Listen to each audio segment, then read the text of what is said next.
On a gray Tuesday morning in November, my daughter-in-law sat down across from me at my own kitchen table, the one my husband Gordon built with his own hands in 1987, and told me that at 68 years old, it was time I thought seriously about downsizing. She didn't look up from her phone when she said it. 3 months later, I was sitting on a sunlit terrace in the Algarve, Portugal, watching the Atlantic turn copper in the evening light, drinking a glass of vinho verde that cost more than my son's weekly grocery budget. My phone showed 14 missed calls from him. I watched the screen go dark and picked up my wine. But I'm getting ahead of myself. Let me take you back to where it started. My name is Evelyn May Sutherland. I'm 68 years old. I spent 31 years as a registered nurse at Vancouver General Hospital, labor and delivery, then surgical, then 22 years in palliative care.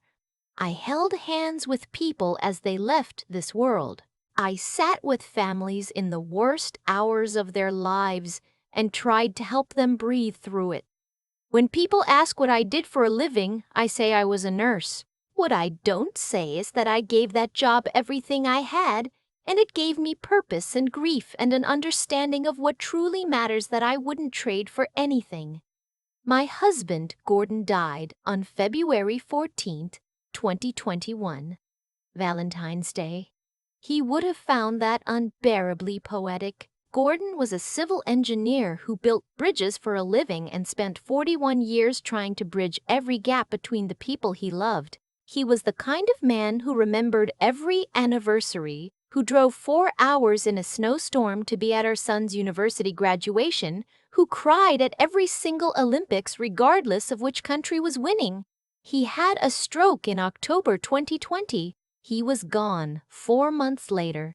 We had one son, Liam. He was 36 when his father died, working in commercial real estate in Calgary, engaged to a woman named Jade who had a lifestyle blog called Curated and Coastal, which always struck me as funny given that Calgary is about as far from a coast as you can get in Canada. I didn't believe a note with a cup of tea that, with a pandemic, made travel nearly impossible.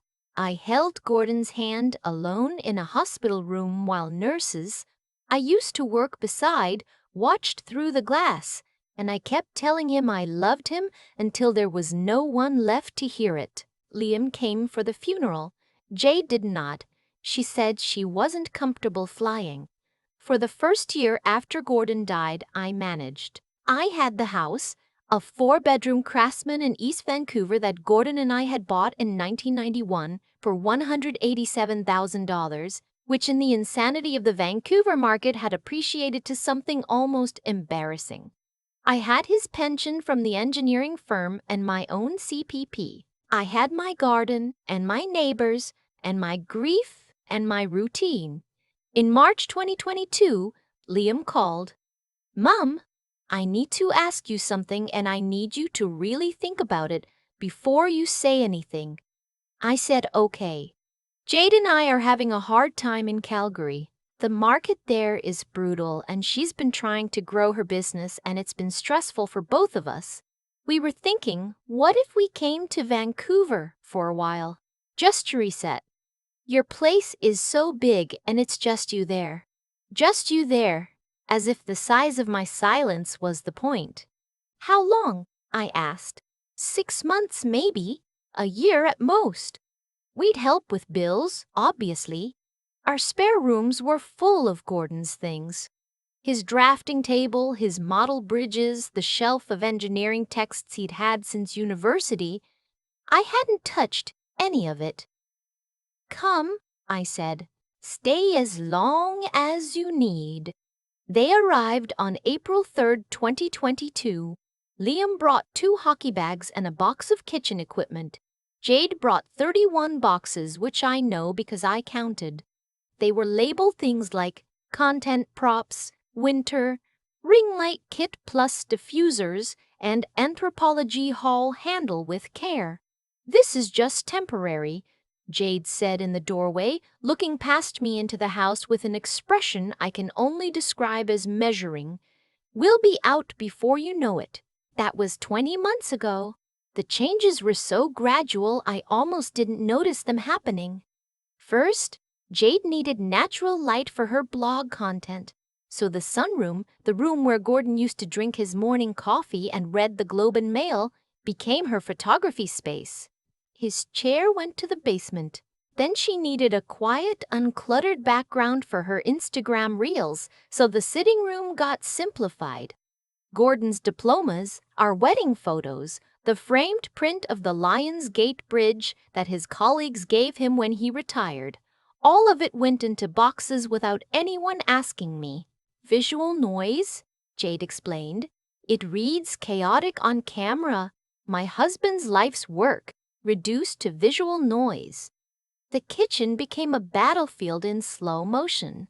I've been cooking from scratch since I was 12 years old. Ukrainian dishes my babusia taught me, the roast chicken I made every Sunday for 30 years, the pierogies I can shape in my sleep. Jade was on something called a whole food plant-based protocol, which meant that my cooking was, at best, adjacent to her needs. She ordered meal kits that arrived in large refrigerated boxes and took up most of the fridge. One evening, I made borscht, the real kind, with pork ribs and enough dill to smell it from the front porch. Gordon used to say my borscht was the reason he married me. I made a full pot, 8 liters, the way I always did. Jade came into the kitchen while I was cooking and said with genuine kindness in her voice, "That's what I remember." How kind she sounded. "Oh, Evelyn, that smells so intense. Is there any way you could open more windows? I have a collaboration call in an hour and I don't want it to smell like, on the call." I opened the windows. I ate alone.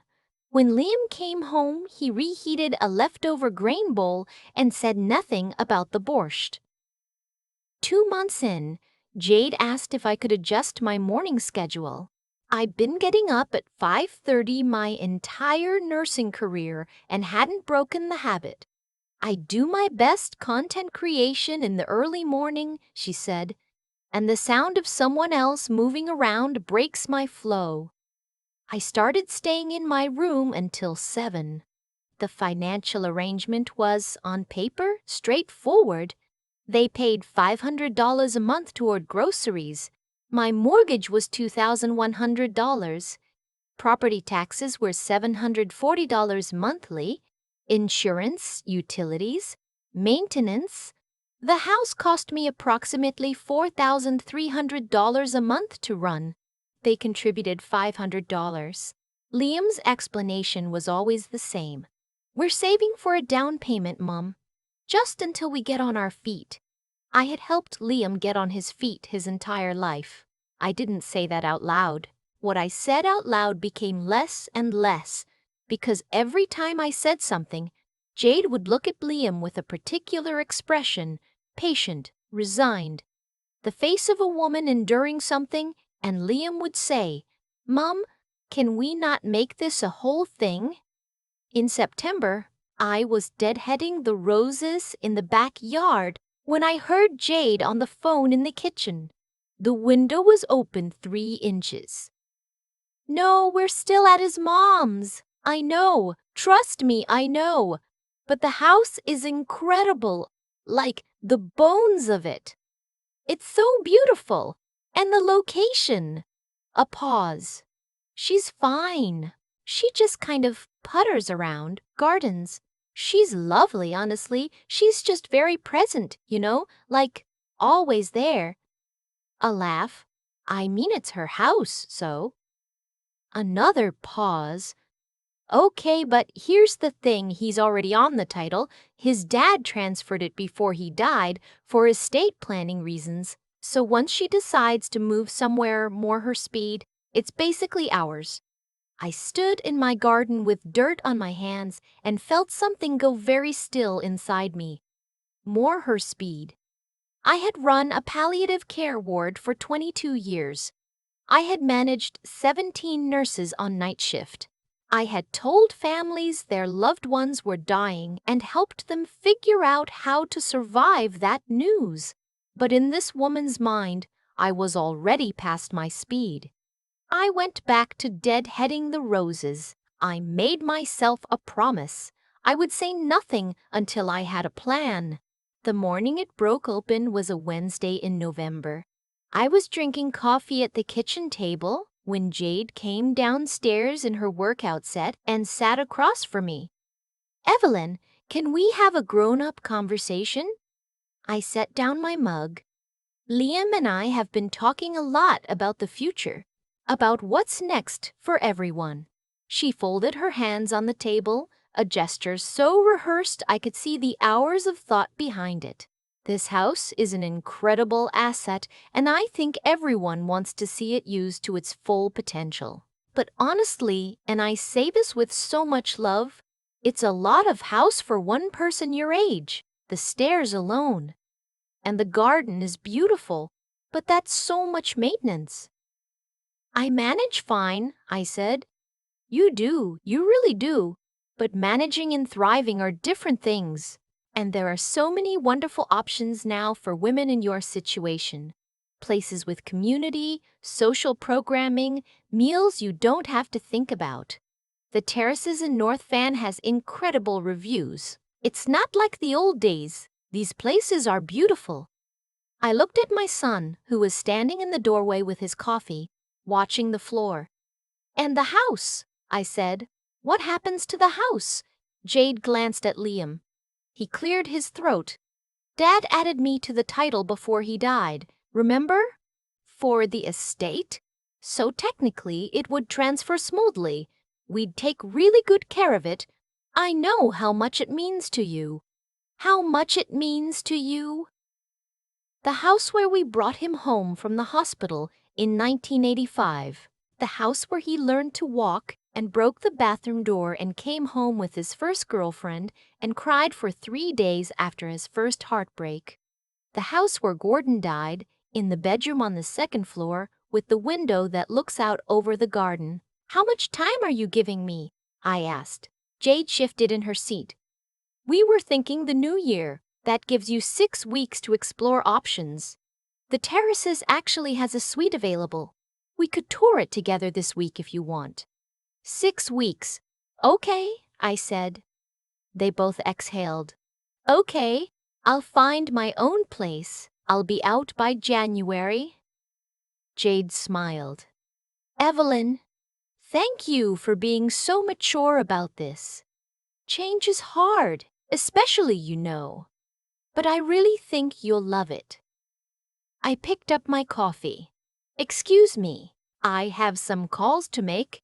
I went upstairs, closed the bedroom door, and sat on the edge of Gordon's side of the bed, the side that still smelled like him if I pressed my face into the pillow. His side, not visual noise, not something to be donated or archived, his side. I pulled the fireproof document box out of the top shelf of the closet.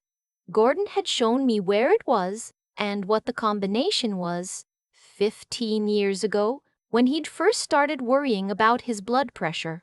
"Just so you know," he'd said, embarrassed the way he always was about anything practical and emotional at the same time. The combination was the date we moved into this house. October 19th, 1991. The happiest day of my life until our son was born.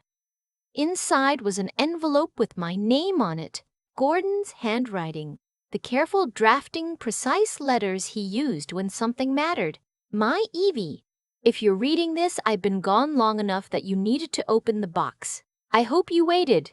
I hope you gave yourself some time to just be sad, because you've spent your whole career holding other people through their sadness, and you deserve to have someone hold you through yours.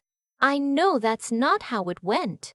I know I left you with the logistics and the grief at the same time, and I'm sorry for that.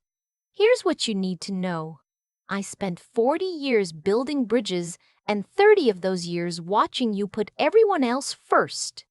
You are the strongest person I have ever known, and I want you to know that before the rest of this letter, which is about money, because I need you to understand that the money isn't the point.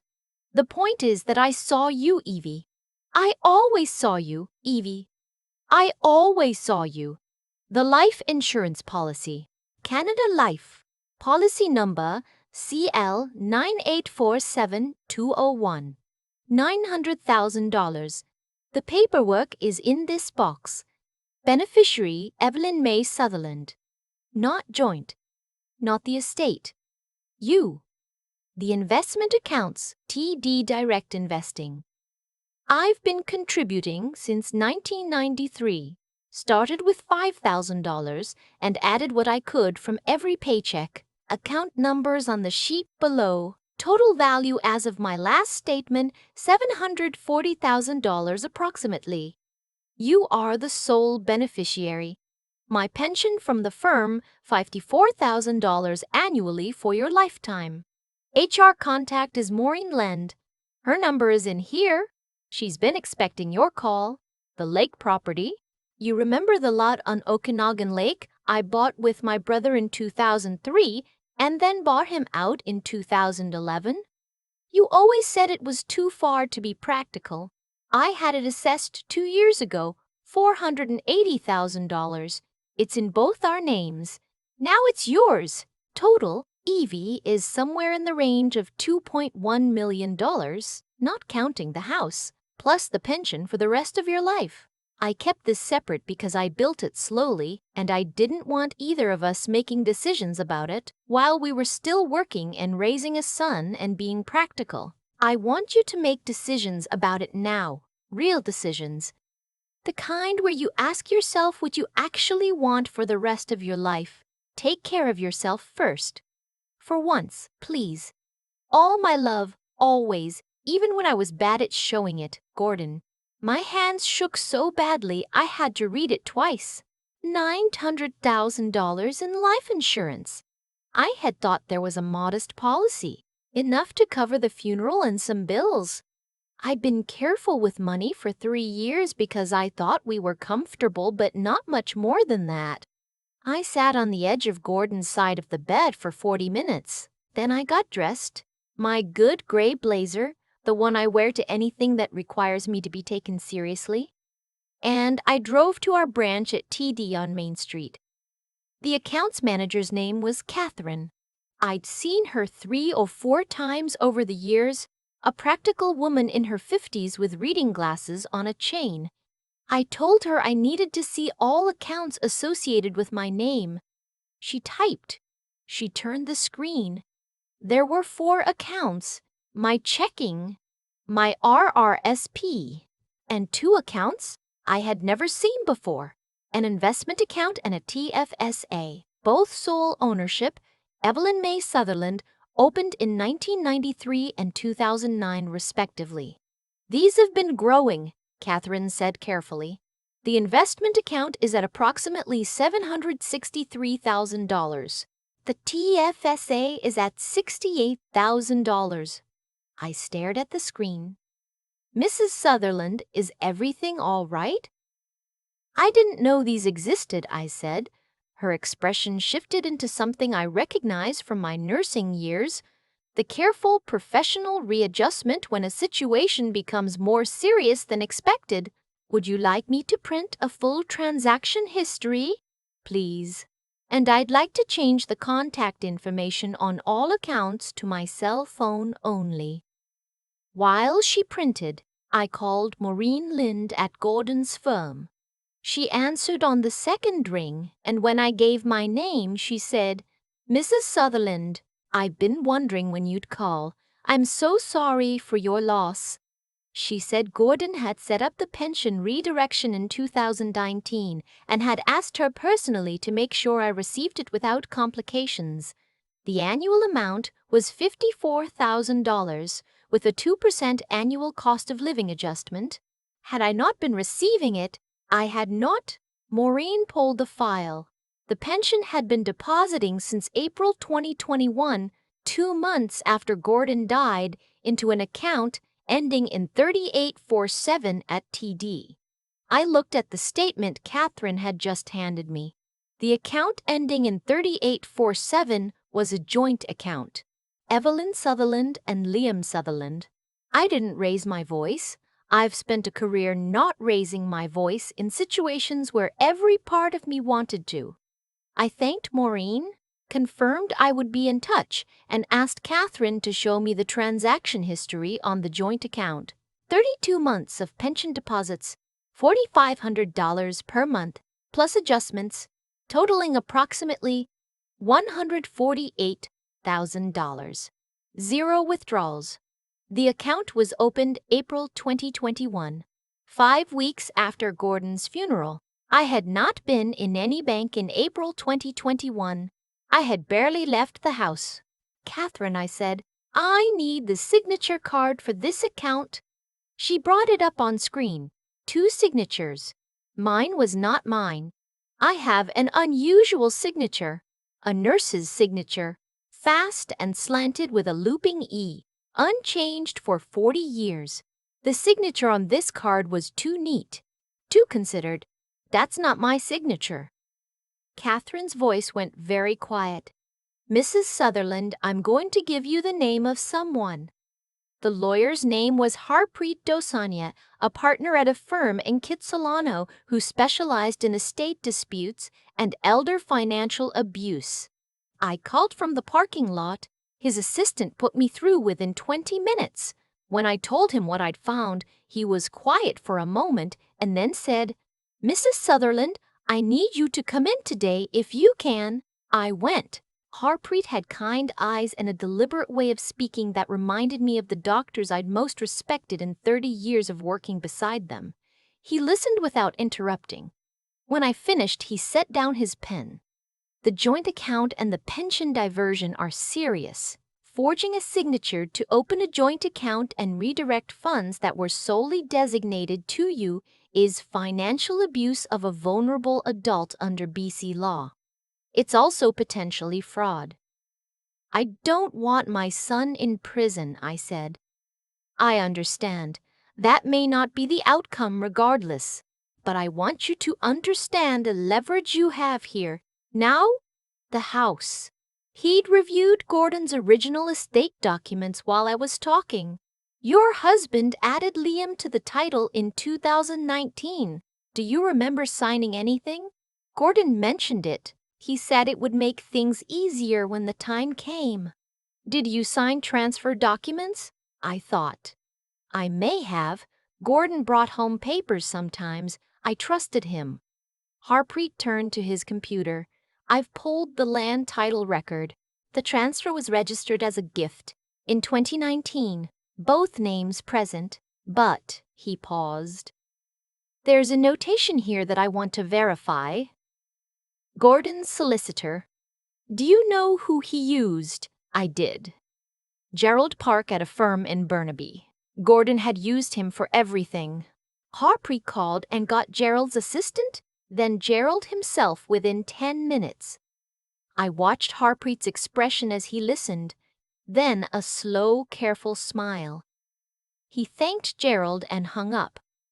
Mrs. Sutherland, your husband was very deliberate. The transfer to Liam was conditional. Gordon wanted him on the title for estate efficiency, but the conditions were explicit. You retain the right of residence indefinitely. The property cannot be sold, transferred, or renovated without your written consent. And he turned the screen toward me. If Liam attempts to force you to vacate while you are living and able-bodied, the transfer is null. The house reverts to you entirely. I looked at the words on the screen. He can't make me leave. No, and if he has been applying pressure to make you leave, and what you've described strongly suggests he has, you have grounds to void the entire transfer. I thought about what I wanted, not what was practical, not what was reasonable, not what would keep the peace. What I actually wanted, for the first time in a very long time. I want to sell it, I said. Harpreet looked at me. The house, I want to sell it. I want to take what's mine, and I want to go somewhere I've never been, and I want to go somewhere I've never been, and I want to start over. Can I do that? With his consent, yes, and given his conduct, consent can be compelled. He paused, or negotiated from a position where he understands his alternative is a fraud investigation. Let's negotiate, I said. I did not go home that night. I called my friend Ruth from 30 years of working together at VGH, and she made up the guest room, and I sat at her kitchen table and drank tea and told her all of it. Ruth is 64 and unshakable. She had been a charge nurse for 26 years. She said, Evie, I always thought Gordon was one of a kind. Now I know why. And then, what do you actually want to do, if money didn't exist as a problem? I want to go to Portugal, I said. I've wanted to go to Portugal for 15 years. Gordon and I always said we'd go to Portugal for 15 years. Gordon and I always said we'd go when he retired. We never went. Ruth looked at me. So go. 3 days later, while Liam and Jade were at their respective jobs, I did 5 things. First, I engaged Harpreet to contact Liam directly regarding the pension account and the conditions of the title transfer. Second, I contacted Canada Life and initiated the life insurance claim, $900,000, beneficiary Evelyn Sutherland. Death certificate already filed in 2021. Third, I called the realtor I'd used when we bought the house, May Tanaka, who had sold 40 years of Vancouver real estate and had the calm authority of someone who has seen everything. I asked her for a private valuation. She came that afternoon and walked through my house with the practiced eye of someone reading a very good book. She said quietly, $2.1 million in the current market, possibly more with the right buyer. Fourth, I called an international relocation consultant who specialized in North American retirees moving to Portugal. Fifth, I emailed a woman named Fernanda Martins who ran a Canadian expat group in the Algarve, whose blog I had been reading for 8 months without telling anyone. Fernanda emailed back in 40 minutes. She said, "Welcome to the best decision you'll ever make." When Liam came home, I was making soup. He sat at the kitchen table and looked at me with the careful guilt of someone who had been contacted by a lawyer that afternoon and had spent several hours reconsidering his life choices. "Mom," he said, "we need to talk." "We do," I agreed. I served him soup. He told me he hadn't realized the pension deposits had been going to the joint account. He said his father had set it up and he hadn't looked closely.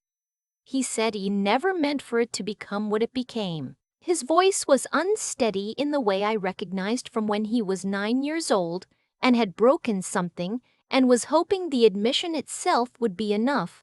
"Liam," I said, "your father's solicitor has the original conditions of the title transfer. Harpreet Dosanjh has a full record of the pension account. You have 2 choices. You sign consent for me to sell this house on my timeline, and we work with Harpreet to sort out the pension funds properly, or we let the lawyers sort everything out in a way that will take considerably longer and be considerably less pleasant." Silence.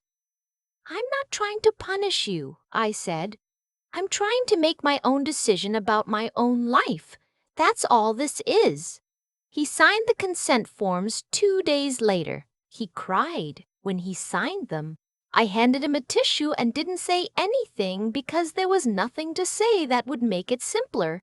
May listed the house as a private sale in early December. The first people to view it were a couple in their late 30s. He was a UBC professor. She was a family doctor starting a practice in East Vancouver. They had a daughter who was 4 and twins on the way. The woman stood in my kitchen with her hand on her round belly and said, "This kitchen." Just that. This kitchen. They offered $2.15 million. Cash. Closing February 1st. I accepted before May had finished the sentence. Jade found out at Christmas dinner. I had cooked pierogies, the borscht, roast chicken, my mother's honey cake, and I had invited my neighbors Sylvie and Robert and my friend Ruth because I wanted witnesses and I wanted people around me who loved me. Jade had brought a mushroom Wellington from a shop on Commercial Drive. It sat on the counter and looked expensive and sad. We were clearing the dishes when I said simply, "I've made a decision about housing." Jade looked up from her phone. "Oh, the terraces." "Portugal," I said. "I'm moving to the Algarve in February. The house closes on the 1st. The room was quiet. Sylvie pressed her lips together and I could see she was working very hard not to smile. "Evelyn," Jade set down her phone. That's not realistic. You're talking about moving to Europe, alone, at your age." "At my age," I said pleasantly. "I mean the logistics alone. Healthcare, language. Portugal has excellent public healthcare, and the expat community is substantial.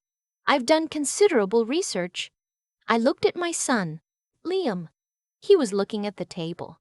"I signed the consent forms," he said quietly. "It's Mum's decision." Jade stared at him. "You signed? When did you? What does that mean?" "It means," I said, "that your plan for Scandinavian countertops will need a different house." I stood and began carrying plates to the kitchen. The new owners are a lovely young family. A doctor and a professor. Twins due in March. They'll fill it up. I heard Jade say something under her breath. I heard Liam say quietly, "Don't."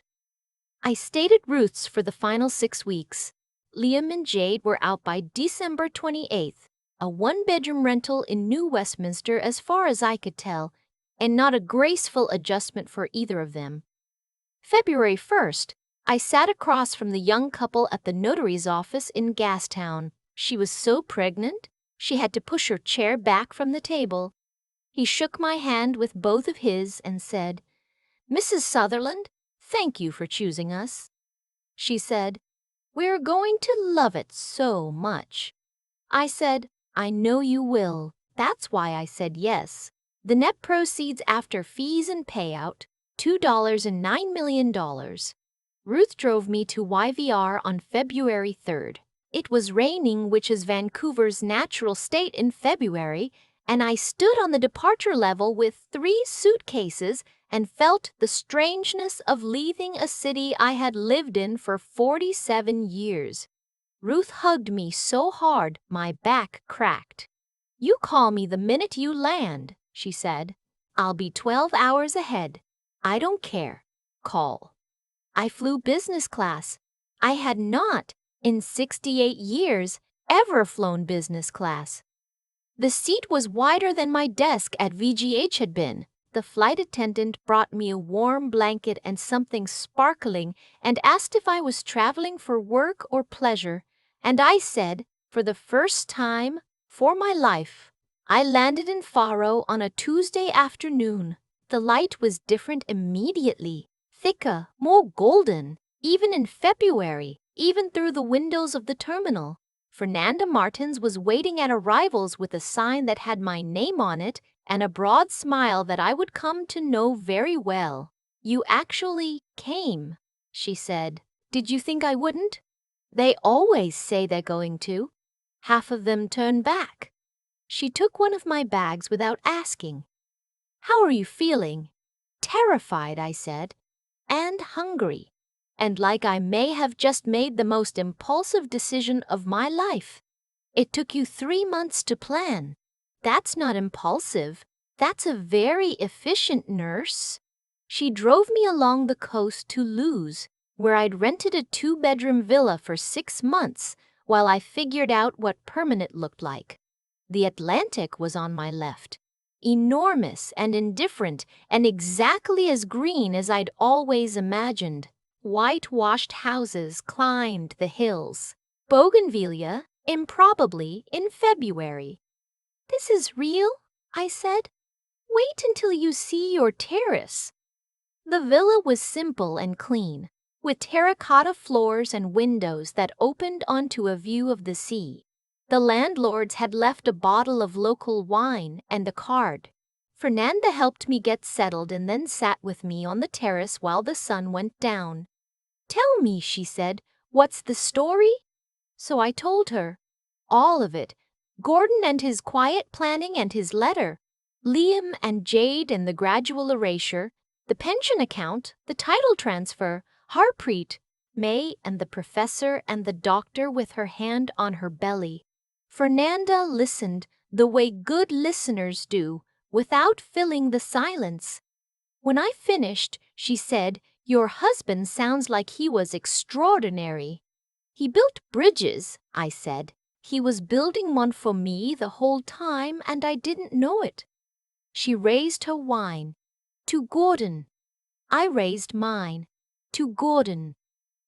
The first months were an education in what it means to start over at 68 in a place where you don't speak the language and don't know anyone and have no role. I had been Nurse Sutherland for 31 years.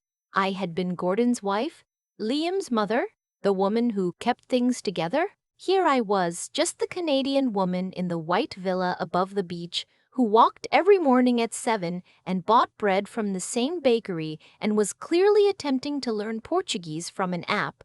The Portuguese woman who ran the bakery was patient. When I massacred something, she would repeat it once correctly without making a face.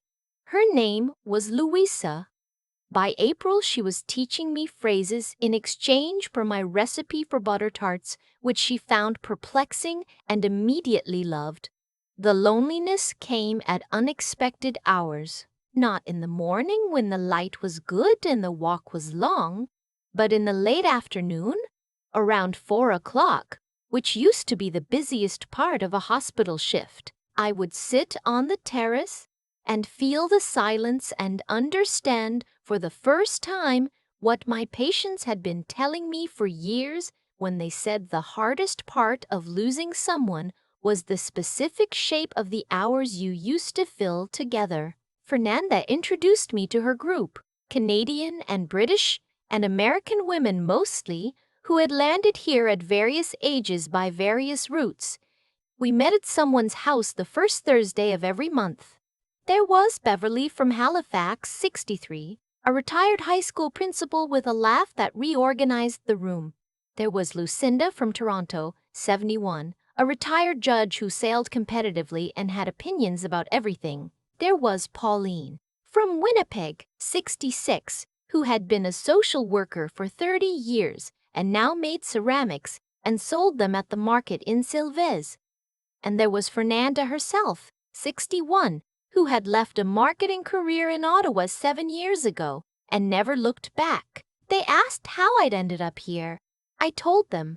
When I got to the part about standing in the garden overhearing Jade's phone call, Lucinda said, "Right, so you're sitting there thinking." And I laughed properly for the first time in months. They didn't know me as Liam's mother. They didn't know me as the woman who had endured. They knew me as Evelyn, which turned out to be someone I had a lot to learn about.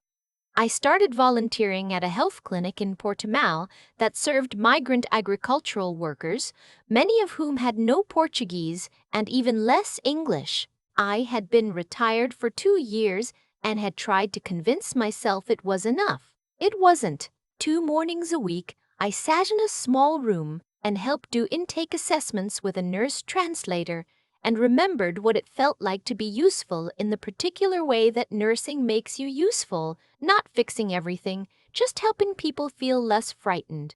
In April, Liam called. I almost didn't answer. Then I did. "Mom."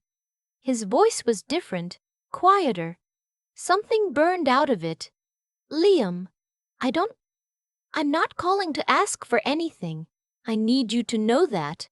I'm just." A long pause. Jade and I separated. I sat down on the terrace. When? 3 weeks ago. She left. She left. She went back to Toronto. She said she didn't sign up for this version of things. He laughed, a thin sound with nothing funny in it. I think she thought when you left, I'd get the house. And when I didn't, and we were in a one-bedroom in New Westminster, and her content wasn't performing the way she wanted, she sort of recalculated. I looked out at the Atlantic. I'm sorry, I said. And I was, which surprised me. Are you? Your marriage ending is still a grief. Even if she wasn't, even if it needed to end, it's still a loss. He was quiet for a while. Then, I've been talking to someone, a therapist. I started going in December. Good. She keeps asking me when I stop seeing you as a person with your own needs, and I don't have a good answer yet. His voice broke slightly. I had one your whole life, Mom. You were just the one who managed, the one who made it work. And I didn't think about what that cost you. Liam. I'm not asking for anything, he said quickly. I wanted to say it. I'm sorry for the account, for the pressure, for letting Jade treat you the way she did, for being someone Dad would have been ashamed of. The last part hit somewhere deep.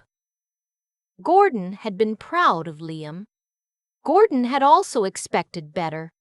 Your father left me that money because he saw me, I said, because he spent 40 years watching me take care of everything and everyone, and he wanted to make sure someone took care of me. I'm asking you to see me too, not just when it's useful. I know, he said. I know that now. I'm trying. I looked at the water for a moment. Would you like to come visit in the summer? See where I've landed?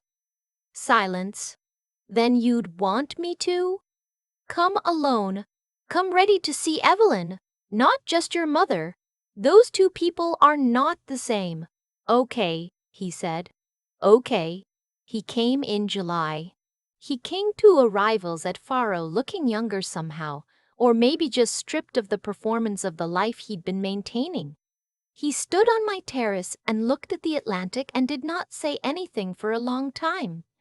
Mom, he finally said, you live here. I do. You decided and then you did it. Your father decided and then I did it. I took him to Fernanda's group dinner that week. Lucinda greeted him at the door with a glass of wine and looked him up and down in the way only a retired judge can get away with. So, she said, you're the son. I am, he said. We've heard about you. I suspect that's fair. She handed him the wine. Come in. We're not going to be easy on you, but we'll be honest. They were both. He sat at the table and answered every question. Beverly's forthright, what were you thinking? Pauline's gentler, what did you learn? Fernanda's, what are you doing differently? With the careful honesty of someone who has been in therapy and has stopped protecting his own narrative, at the end of the evening Lucinda said, you'll do. Which from her I understood to be high praise. We walked back along the promenade after dinner, the sea on our left, the lights of Luz below us. Tell me about Dad, Liam said. The real version, not the Dad I remember, the whole story. So I told him. The man I had married, and the marriage it actually was, and the 14 final years that were different, and the letter in the box. I told him what Gordon had written about seeing me, about how he had built the safety net in secret because he didn't trust himself not to dismantle it. Liam was quiet for a long time. He knew you'd need a way out someday, he said finally. I think so. I don't think he meant from you specifically. I think he just knew me. He knew I would always find someone to take care of, and he wanted to make sure I eventually took care of myself. Did you forgive him? For the drinking years? Long before he died. He earned it. And me? I looked at my son, 40 years old and uncertain in a way he hadn't been since he was a child, and needed me to be the steady one. You're working on it, I said. That counts. We walked the rest of the way in comfortable quiet. Below us, the Atlantic moved the way it always moves, enormous and continuous and completely indifferent to the small, significant things happening on its shores. 1 year later, I woke before the alarm, a rarity I still savor, and lay in bed listening to the sea, which is the best alarm there is. My mornings had found their shape. Coffee on the terrace, an hour of Portuguese study, which Louisa at the bakery informed me was improving in a way that sounded like encouragement and was probably politeness. The walk along the cliff path, 45 minutes, watching the light change on the water. 2 mornings at the clinic in Portimao, piano practice. I had found a teacher in Lagoa, a 65-year-old woman named Graça, who had performed in Lisbon and now taught adults, and who said that my hands remembered things my brain had forgotten. My liquid assets, after the house sale and the life insurance claim and the investment consolidation, sat at $3.3 million Canadian, growing conservatively. I lived on my pension and modest investment income, approximately $70,000 annually, and still saved. I had bought the villa in January for $490,000, a number that would buy you a parking spot in East Vancouver, outright. I owed nothing. I owned something beautiful. I woke up every morning to the Atlantic. But the money isn't the point. I need to say that clearly, the way Gordon said it in his letter. The point is this. I spent 31 years holding people through their dying because I believed it mattered to be present for the hardest moments. I raised a son and was a wife and kept a house and organized everyone else's emergencies and put my own somewhere in a drawer labeled later. And then, at 68 years old, someone told me to find my own place. I found it. It took me 3 months and the help of a husband who had been quietly planning my escape for decades, and a lawyer and a realtor and a friend who made the guest room up, and a woman at an airport in Portugal holding a handwritten sign. I found it, not in the seniors' residence with organized activities and communal dinners, but here, on a terrace above the Atlantic, with a glass of Vinho Verde and a pile of books and a standing Thursday dinner with 4 women who knew me as no one's anything but myself. At 68, I learned that finding your own place is not a concession. It is not the thing you settle for when you can no longer manage. It is the thing you arrive at, if you're lucky, when you finally stop managing everything for everyone else and start living for the one life that is actually yours. The sea doesn't care how old you are. The light on the water is the same for everyone.